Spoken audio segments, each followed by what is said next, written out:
기독교 강요 3권 제8장 성경의 신빙성은 인간의 이성의 범주 내에서도 충분히 입증됨. 1.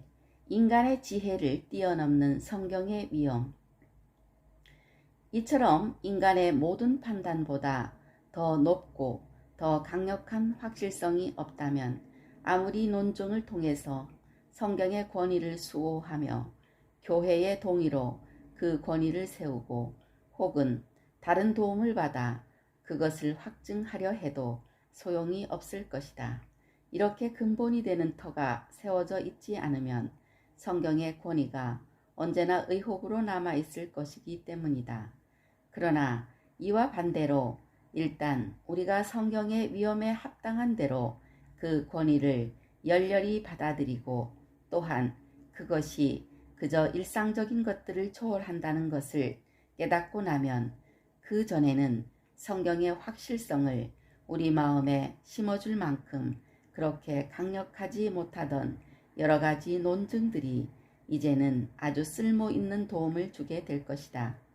성경의 권위를 받아들인 후에 면밀히 성경을 공부해 나가면서 신적 지혜의 경륜이 성경 속에 그렇게도 잘 정렬되고 배열되어 있는 것이나 그 가르침에 속된 것이 하나도 없고 완전히 하늘의 성격으로 가득한 것이나 각 부분이 모두 다른 부분들과 아름답게 조화를 이루는 것이나 그 밖에 그 책들에 대해 위엄을 느끼게 하는 갖가지 다른 특성들을 생각해 보면 성경에 대한 우리의 믿음이 과연 참이라는 것이 정말로 놀랍게 확증되는 것이다. 그리고 우리가 성경을 그렇게 높이 기리는 것이 그 언어의 아름다움보다는 그 주제의 장엄함 때문이라는 점을 생각해 보면 우리의 마음에 더욱더 든든한 확신이 생기게 된다.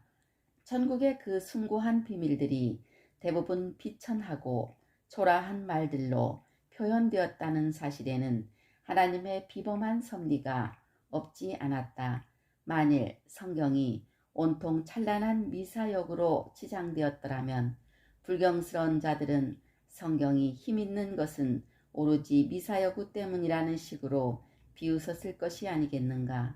그런데 성경이 그토록 세련되지 못하고 거의 조잡하기까지 한 단순한 언어로서 그 어떠한 미사여구보다 더 큰 기림과 높임을 불러일으키고 있으니 성경의 진리 그 자체가 너무도 강력하여 언어의 기교는 필요 없다는 것 외에 달리 무슨 결론을 내릴 수 있겠는가.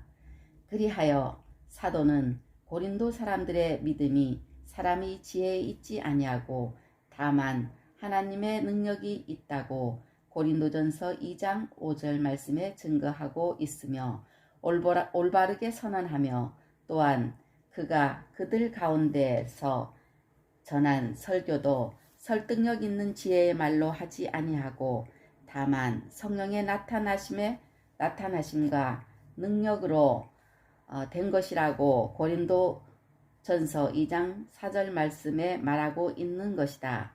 외부의 도움을 받지 않고 그 자체로서 충족하게 스스로 드러낼 때에 비로소 진리가 모든 의혹을 물리치고 진리로서 든든히 서게 되는 것이다. 성경만이 지니고 있는 이 강력한 힘은 인간의 저작들이 아무리 예술적으로 뛰어나다 할지라도 성경처럼 우리에게 영향을 줄 수 있는 능력이 없다는 사실에서 분명히 드러난다. 데모스테네스나 키케로의 저작들을 읽어보라. 플라톤이나 아리스토텔레스 같은 이들의 글을 읽어보라. 아마도 그 책들에게 상당히 매료되고 거기서 즐거움과 감동을 얻으며 거기에 마음이 사로잡힐 것이다. 그러나 그것들을 읽은 다음 성경으로 눈을 돌려 그것을 읽어보라. 그러면 싫든 좋든 그것에서 큰 감동을 받고 마음의 찔림을 받고 골수에 박히게 되어 그 깊은 영향과 비교할 때에 다른 웅변가들이나 철학자들이 그래서 받은 감동은 거의 없는 것이나 마찬가지가 되어 버릴 것이다. 결국 이 성경에는 인간이 도달할 수 있는 모든 재능과 품위로 완전히 뛰어넘는 무엇이 있으며 무언가 신적인 것이 거기서 숨쉬고 있다는 사실이 분명히 드러나게 되는 것이다. 2. 언어가 아니라 사상이 중요함.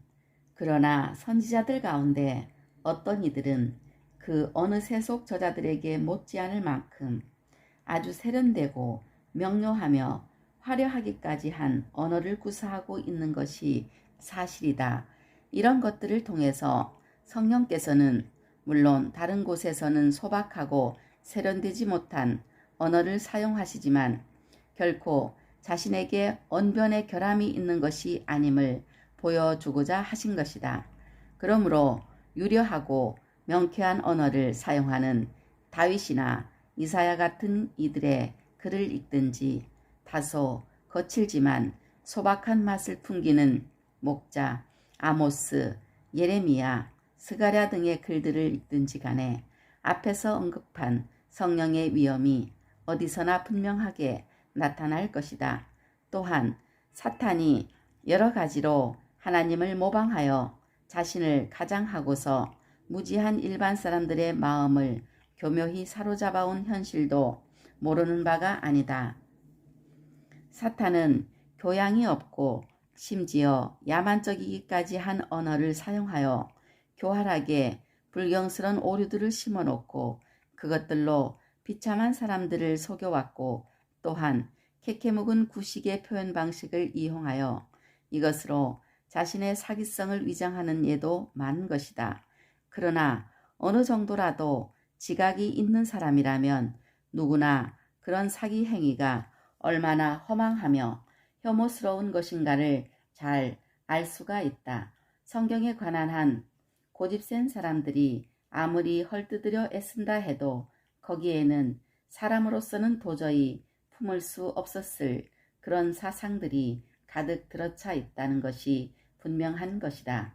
선지자들 하나하나를 살펴보라. 그러면 인간의 한계를 훨씬 능가하지 않는 사람이 하나도 없다는 것을 알게 될 것이다.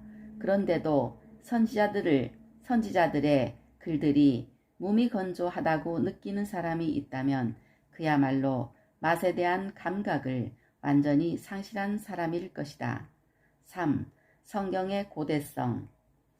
다른 사람들이 이미 이 문제를 길게 다루었으므로 여기서는 그저 문제 전체를 정리해주는 몇 가지 요점만을 제시하는 것으로 족할 것이다. 위에서 간단히 다룬 요점들과 아울러 성경이 지극히 오래된 책이라는 점도 결코 가볍게 다룰 문제가 아니다. 히랍의 저자들이 애굽의 신화에 대하여 아무리 이야기한다 해도 현존하는 종교적 문서들 가운데서 모세의 시대보다 훨씬 후대에 속하지 않는 것이 하나도 없다. 그런데 모세도 새로운 신을 소개한 것이 아니다. 그는 다만 이미 오래전부터 시대마다 족장들을 통해서 전수되어 내려와 이스라엘 백성들이 받아들인 영원하신 하나님에 관한 교의를 명확히 제시한 것에 지나지 않는다. 그는 이스라엘 백성들을 아브라함과 더불어 시작된 그 언약에게로 다시 인도한 것 위에 아무것도 한 일이 없다. 그가 만일 과거에 전혀 들어보지 못한 내용을 제시했다면 이스라엘 백성들에게 인정을 받지 못했을 것이다. 그러나 그들이 애굽의 노예 상태에서 해방된 사실을 직접 경험했고 따라서 익히 잘 알고 있는 사실이었으므로 그 사실을 언급하는 것만으로도 모든 사람들의 주목을 끌었을 것이다. 그리고 400년이라는 기간에 대해서도 그들이 이미 가르침을 받았었을 가능성이 높다. 그 이야기는 창세기 15장 13절과 출애굽기 12장 40절과 갈라디아서 3장 17절 말씀에 보고 이해하면 되겠다. 그러니 모세 자신도 다른 모든 저술가보다 시기상 훨씬 고대에 속하는데 게다가 모세 자신의 교의가 그렇게 머나먼 근원에서부터 전수되어 내려온 것이라면 고대성에 있어서도 성경이 여타 다른 저작들을 완전히 능가한다는 것이 분명해지는 것이다. 4. 모세의 예에서 나타나는 성경의 신빙성. 어쩌면 자기들의 역사가 세계 창조 이전 6천년까지 거슬러 올라간다는 애굽 사람들의 말을 그대로 인정할 사람들이 있을지 모르겠다. 그러나 그들의 수다스러움에 대해서는 모든 세속 저자들이 조롱하고 있으므로 구태여 여기서 그것을 반박하느라 애쓸 필요는 없을 것이다.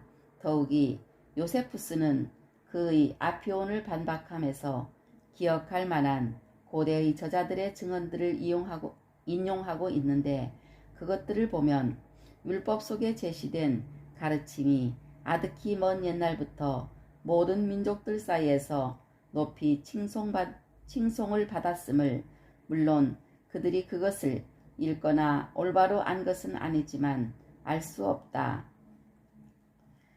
그리고 하나님께서는 악한 자들이 계속해서 의혹을 고집하지 않도록 막고 또한 이리저리 비방하지 못하도록 하기 위하여 가장 효과적인 방법으로 그런 위험을 막으셨다.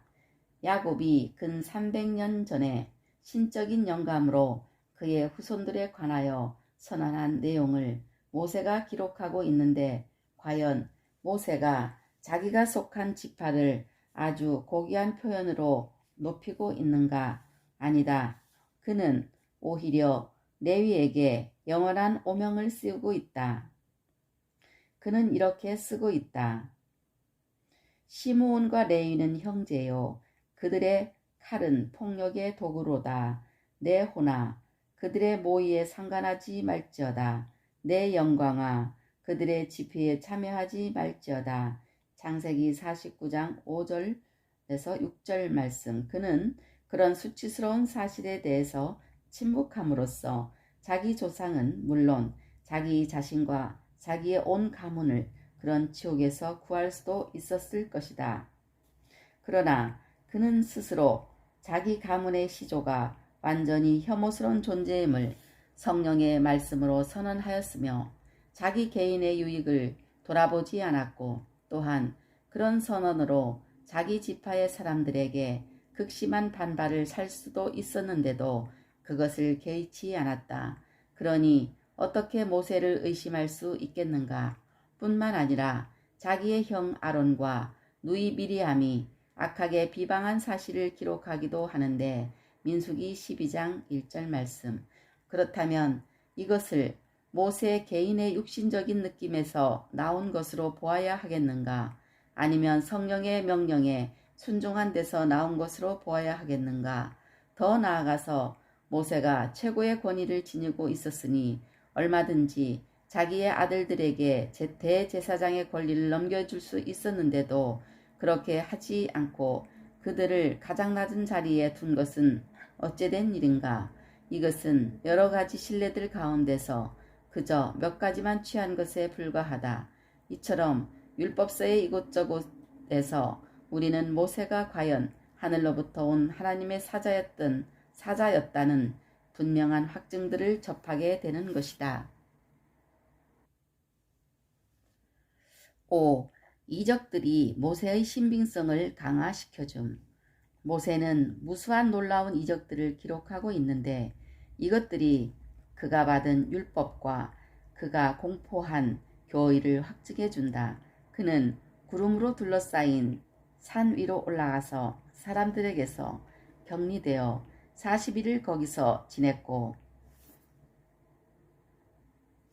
출애굽기 24장 18절 찬조. 그가 율법을 공포할 때에 그의 얼굴에서 밝은 광채가 났으며 출애굽기 34장 29절 참조. 사방에서 번갯불이 번쩍이고 우레소리가 하늘에서 들리고 나팔 소리가 들려와서 백성들이 다 떨었으며. 출애굽기 19장 16절 참조.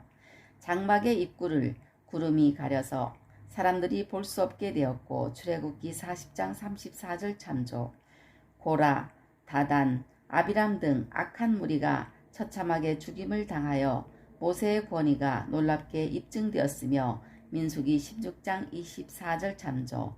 그가 지팡이로 바위를 치자 곧바로 물이 강같이 흘러내렸고. 민수기 20장 10절로 11절, 출애굽기 17장 6절, 고린도전서 10장 4절 참조. 그가 기도하자 만나가 하늘에서 비처럼 내렸다. 민수기 11장 9절, 출애굽기 16장 13절, 고린도전서 10장 3절 참조. 이 모든 일들은 모세가 과연 하나님의 참된 선지자임을 보여주기 위하여 하나님께서 보내신 증거들이 아니고 무엇이겠는가? 여기서 혹시 내가 논란의 여지가 많은 문제를 사실로 받아들인다고 이의를 제기한다면 이런 교묘한 반론은 쉽게 반박할 수가 있다. 모세가 이 모든 일들을 온 회중들 앞에서 공포하였는데 그 사건들을 직접 목격한 사람들 앞에서 어떻게 거짓을 이야기할 수 있었겠는가? 모세가 백성들 앞에 나와 그들의 불신앙과 완악함과 배은망덕 등을 책망하고 난 다음 백성들이 전혀 보지도 못한 이적들을 이야기하며 그것들을 근거로 자신의 가르침이 순전한 것임을 자랑하려 했다는 식의 논리가 과연 가능하겠는가? 6. 모세의 이적들은 타의 추종을 불허함. 또 한 가지 주목해야 할 것은 모세가 이야기하는 이적들마다 언제나 그것에 저항하는 상황과 연결되어 있었기 때문에 조금이라도 틈이 있었다면 얼마든지 백성들 전체가 반대하고 일어날 수 있었다는 점이다. 그러므로 그들이 이적들을 인정하게 된 것은 순전히 그들이 자기들의 체험을 통해서 그것들을 충분히 납득했기 때문이었던 것이다. 그 이적의 사실들이 너무도 명백했기 때문에 세속의 저자들로서도 모세가 이적을 행한 사실을 인정하지 않을 수 없었고, 그렇게 되자 거짓말의 아비인 마귀는 그 이적들을 가리켜 마술이라고 비방했던 것이다. 출애굽기 7장 11절, 9장 11절 참조. 그러나 접신한 자와 박수무당을 따르는 자들을 돌로 치라고 명령할 정도로 미신을 증오한 모세가 레위기 20장 6절 참조. 자기 스스로 마술을 행했다는 것이 과연 가당한 일인가? 사기꾼들은 대중들의 마음을 압도하기 위하여 갖은 거짓말을 하고 속임수를 쓰는 법이다. 그러나 모세는 어떠했는가? 그는 자기와 자기의 형 아론이 아무것도 아니요 다만 하나님의 명하신 일을 행하는 것뿐이라고 선언하여 출애굽기 16장 7절 참조. 비난을 받을 만한 모든 혐의점들을 깨끗이 없애버렸다.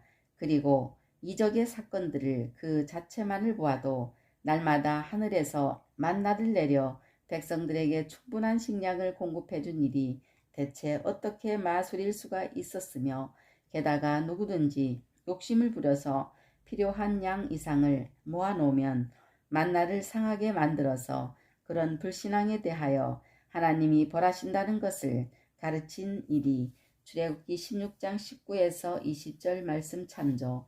대체 어떻게 마술일 수가 있었겠는가?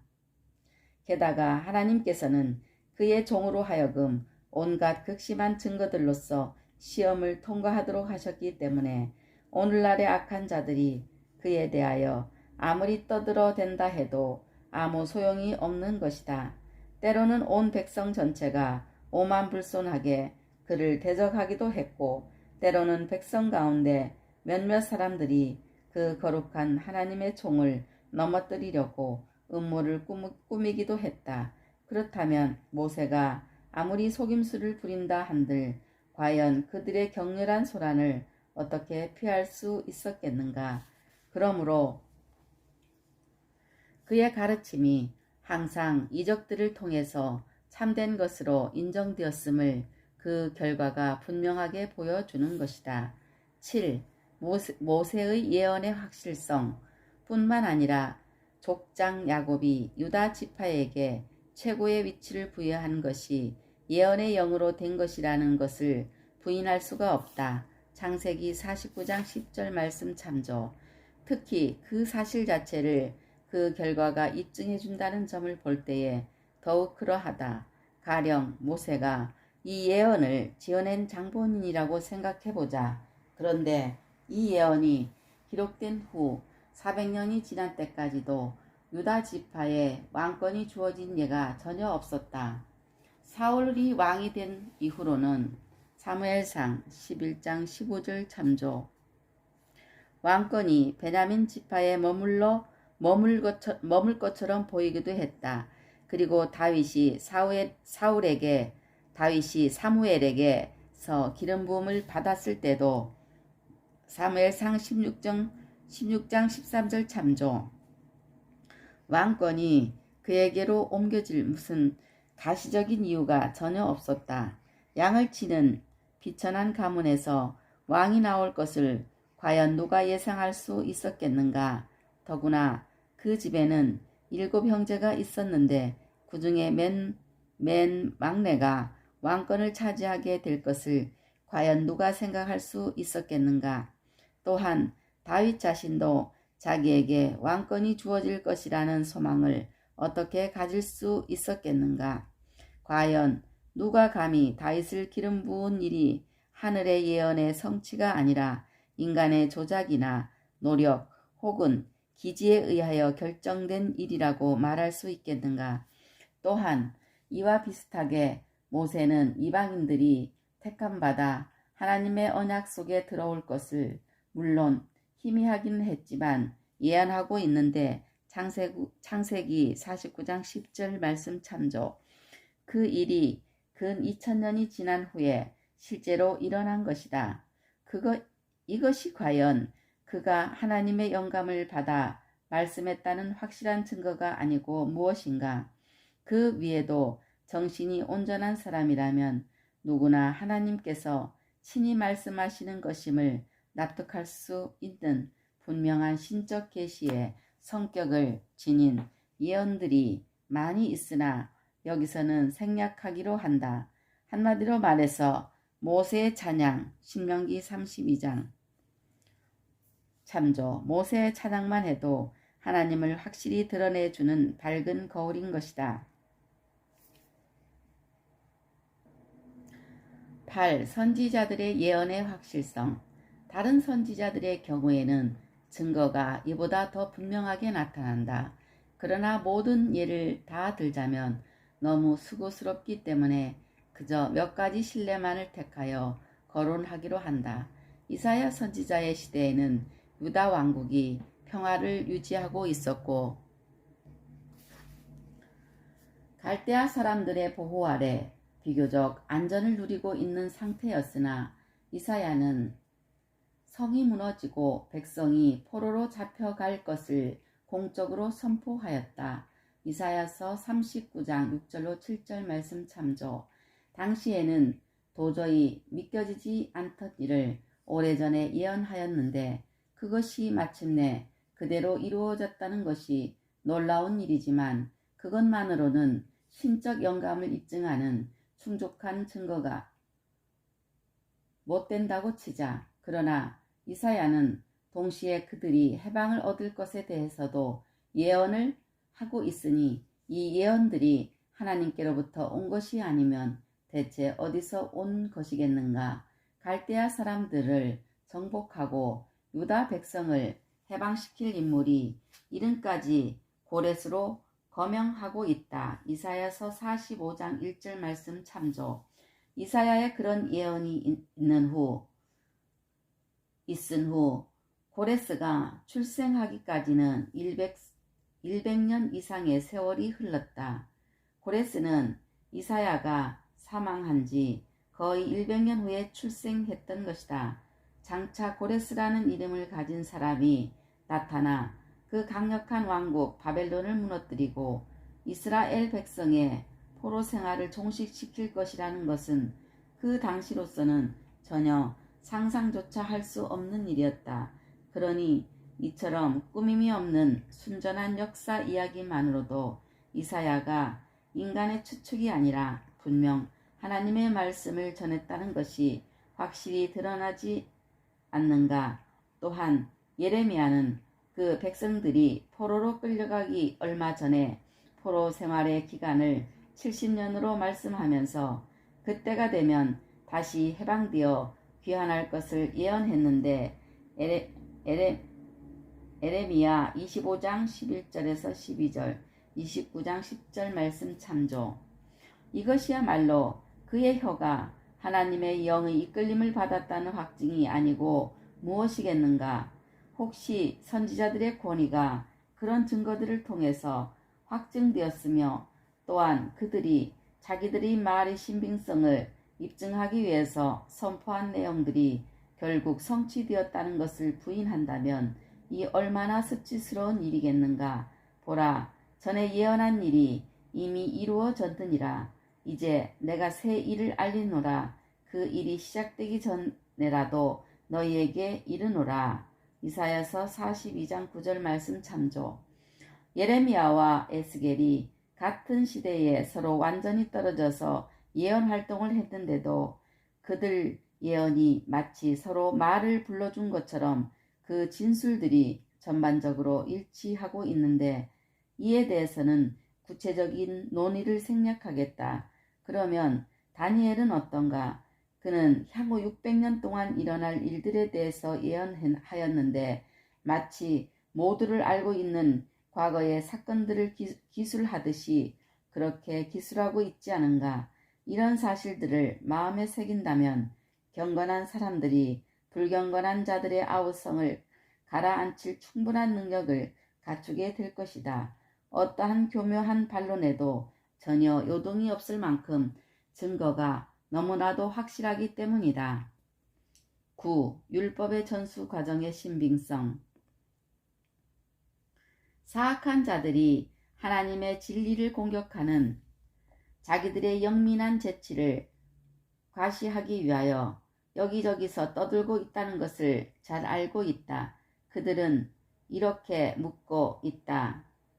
곧 모세와 선지자들의 이름으로 되어 있는 책들이 정말 그들이 기록했다는 것을 과연 어떻게 알겠느냐는 것이다.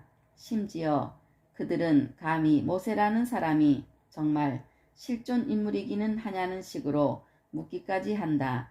그러나 만일 플라톤이나 아리스토텔레스 혹은 키케로 같은 사람들이 과연 실존 인물들이라는 것을 의심하는 사람이 있다면 모두들 그런 어리석은 사람은 주먹으로 맞든지 채찍을 맞아야 할 것이라고 입을 모으지 않겠는가. 모세의 율법은 인간의 노력보다는 하늘의 섭리로 놀랍게 보존되었다. 물론 제사장들이 소홀히 여긴 때문에 한동안 파묻혀 있긴 했으나 경건한 왕 요시야가 이를 다시 발견한 후부터는 왕하 22장 8절, 대하 34장 15절 참조. 계속해서 시대마다 계속해서 읽혀져 왔다.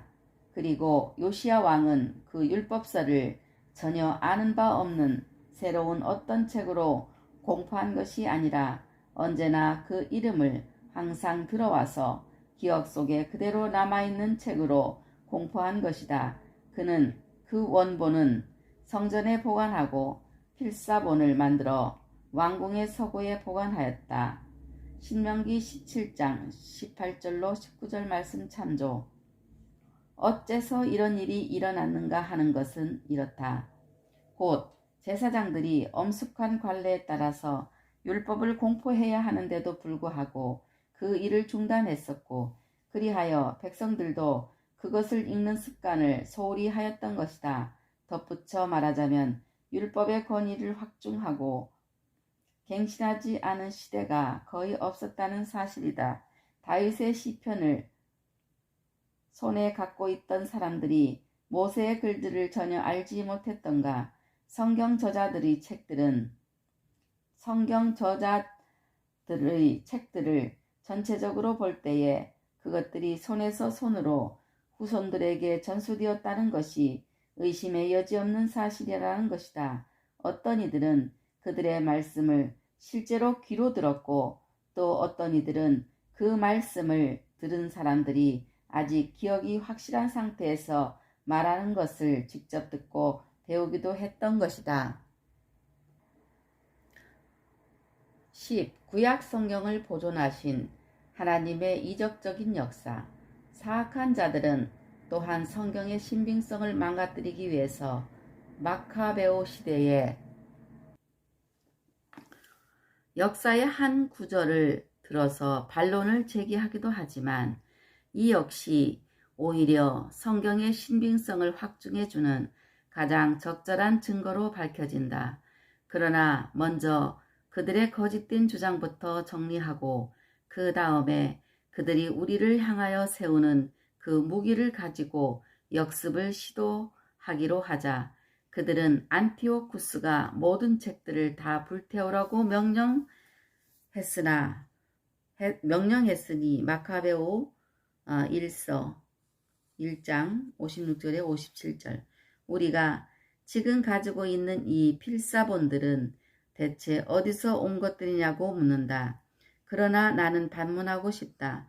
그것들이 도대체 어느 작업장에서 만들어졌기에 그렇게도 빠른 시일에 시중에 나왔단 말인가.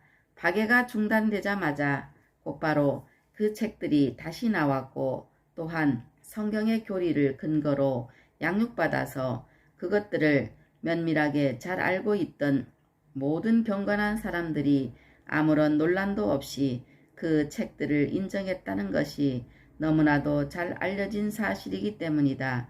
또한 모든 악인들이 마치 서로 모의를 꾸미기라도 한 것처럼 부끄러움을 모르고 유대인들을 극심하게 모욕했으나 감히 유대인들이 가짜 책들을 가져다 진짜 성경처럼 꾸몄다고 비난한 사람은 하나도 없었다.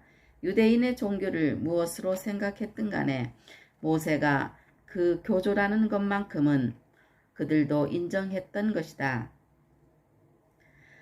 교조라는 것은 교육의 시조라는 것만큼은 그들도 인정했던 것이다. 그런데 이 논쟁꾼들은 모든 역사들을 통해서 그 고대성이 확실하게 입증되고 있는 이 책들을 가짜라고 하며 거짓말을 늘어놓고 있으니 이것이 자기 자신들의 파렴치함을 그대로 드러내는 것이 아니고 무엇이겠는가. 그러나 그런 추잡한 비방을 반박하느라 괜스레 애쓰지 말고 여기서 주께서 그의 말씀을 얼마나 면밀하게 보존해 오셨는가를 살펴보기로 하자. 모든 사람들의 기대와는 전혀 달리 주님은 마치 맹렬한 불길 속에서 건져내듯 가장 악독하고 야만적인 폭군에게서 그것을 빼앗아 놓으신 것이다. 주께서는 또한 경건한 제사장을 비롯하여 여러 사람들을 위대한 신앙의 정절로 무장시키셔서 필요한 경우 자기들의 목숨을 버려서까지 이 보배를 후손들에게 전수하기를 주저하지 않도록 하셨고 그리하여 그 책들을 찾아 없애려 애쓴 그 통치자들과 그 졸개들의 집요한 노력들이 모두 숲으로 돌아가고 말았던 것이다. 악한 자들이 스스로 완전히 없애버렸다고 믿었던 그 성스러운 유물들이 곧 다시 돌아와 다시 한번 그 이전의 자리를 취하게 되었고 오히려 그 전보다 더 그 위험이 더 높아졌으니 이 어찌 하나님의 놀랍고도 특별하신 역사가 아니라고 할 수 있겠는가. 게다가 헬라어 번역 성경이 뒤따라 나와서 그것이 온 세계에 널리 퍼졌으니 말이다.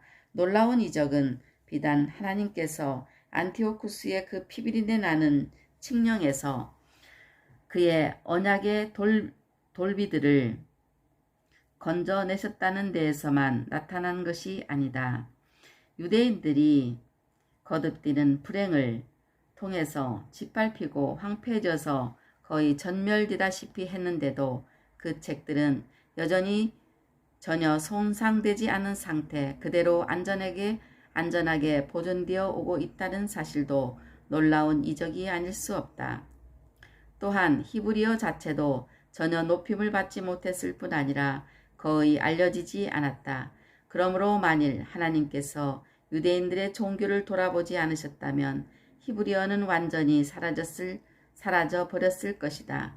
유대인들이 바벨론 포로에서 귀환한 후 모국어를 얼마나 제대로 사용했는지 사용하지 못했는가 하는 것이 그 당시의 선지서들에게서 나타나고 있다.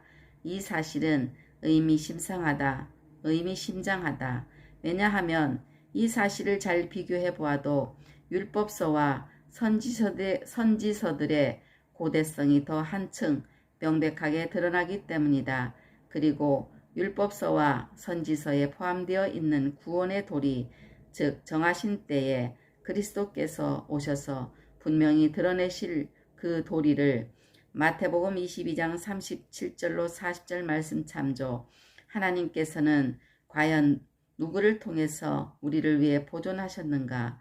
그것은 바로 그리스도의 가장 격렬한 원수인 유대인들이었다. 곧 아우구스티누스가 기독교 교회의 서인들이라 올바로 칭한 바로 그 사람들을 사용하셨던 것이다. 서인은 책 사람들이라는 뜻입니다. 서인들. 그들이 자기 자신들은 전혀 사용하지 않는 책들을 우리에게 제공해 준 셈이기 때문이다. 11. 신약 성경의 신빙성. 신약 성경으로 넘어오면 그 진리를 뒷받침하는 기둥들이 얼마나 견고한지 모른다. 새 복음서 기자들은 위천하고 평범한 문체로 역사를 저술하고 있어서 여러 교만한 자들은 이러한 단순함을 경멸의 눈초리로 바라보기도 한다. 그러나 이것은 그들이 그 중심교리에 주의를 기울이지 않기 때문이다. 그 중심교리들의 주의를 기울인다면 이 복음서 기자들이 인간의 한계를 넘어서는 하늘의 신비들을 다루고 있음을 쉽게 알아차릴 수 있을 텐데 말이다. 조금이라도 정직함을 지닌 사람이라면 누구나 누가복음의 첫 장을 읽으면서 자기들의 까다로운 성리에 대해 부끄러움을 느끼게 될 것이다. 우리 주님의 강화들이 새 복음서에 짧게 요약되어 있는데 이것들을 보면 그 복음서들을 멸시하던 자세가 곧바로 사라지게 된다. 그러나 요한은 위험 속에서 우레를 바라며 믿음으로 순종하기를 거부하는 자들의 그 완고함에 대하여 그 어떠한 것보다도 강력한 벼락으로 내리친다. 자기들은 물론 다른 사람들의 마음에서까지 성경을 높이 기리는 자세를 완전히 몰아내는 것을 최대의 소원으로 삼는 저 콧대 높은 자들이여 모두 앞으로 나오라. 그리고 요한복음을 읽어라. 그러면 싫든 좋든 저 무딘 마음을 일깨워 줄 말씀들을 아니 그 양심들을 달군 새로 태워서 그들의 조소를 사라지게 해줄 말씀들을 1000개나 발견하게 될 것이다. 바울과 베드로 역시 마찬가지이다. 대부분의 사람들이 그들의 글에 대해 무지한 것이 사실이지만 그러나 하늘의 위엄이 그 속에 있어서 모든 사람들을 끌리게 하고 말하자면 거기에 스스로 매이도록 하는 것이다. 그러나 다음과 같은 한 가지 정황만으로도 그들의 가르침을 온 세상 위에 드높이 올리고도 남을 것이다. 곧 마태는 백성들의 돈을 취하던 세리였고 베드로와 요한은 함께 배를 타던 어부들이었으므로 모두 교양도 없고 무식한 자들로서 사람의 학교에서 배운 일이 없어 다른 사람들에게 전해줄 것이 전혀 없었던 사람들이었다는 사실이 그것이다. 뿐만 아니라 철천지 원수로서 살기가 등등하던 바울이 회심하여 새 사람이 되었다는 사실로서 그가 이처럼 전혀 예기치 않던 갑작스런 변화를 통해서 하늘의 능력에 압도되어 과거에 자신이 파기하려 했던 바로 그 교리를 전파하게 되었다는 것을 보여준다. 이 개들이 성령께서 사도들에게 임하신 사실을 부인한다 해도, 또한 역사까지 무시한다 해도 그냥 내버려 두라. 아무리 그들이 떠든다 할지라도 과거에는 일반 대중 가운데서도 비천한 자들이던 그 사람들이 갑자기 일어나 하늘의 신비들을 그렇게 영광스럽게 강론하기 시작했으니 이것이야말로 성령께서 그들을 가르치는 것이 틀림없다는 사실을 진리가 소리 높여 외칠 것이다. 12. 성경의 신빙성에 대한 교회의 동의. 그 위에 교회의 동의에 대해서도 그 나름대로 의의를 인정해야 하는 매우 타당한 이유들이 있다. 성경이 공포된 이후 시대마다 한결같이 성경에 순종하여 왔다. 사탄은 온 세상과 더불어 놀라운 수단들을 통해서 무수하게 성경을 억압하고 파기시키고 혹은 사람들이 기억에서 완전히 지워버리려고 애썼으나 성경은 여전히 마치 종려나무처럼 번성하여 왔고 전혀 요동이 없는 상태로 남아있다. 비범한 능력을 지닌 궤변가나 웅변가들 치고 성경을 대적하는 데에 힘을 기울이지 않는 사람이 거의 없었으나 그들의 모든 수고가 다 허사였다. 그리고 이 땅의 모든 권력들이 성경을 파기하기 위하여 무장하여 일어났으나 그들의 모든 시도들이 다 연기 속으로 사라져 버렸다. 이토록 사방에서 강력하게 공격을 받았으니 만일 인간의 보호에만 의존했다면 성경이 과연 어떻게 그렇게 견뎌낼 수가 있었겠는가?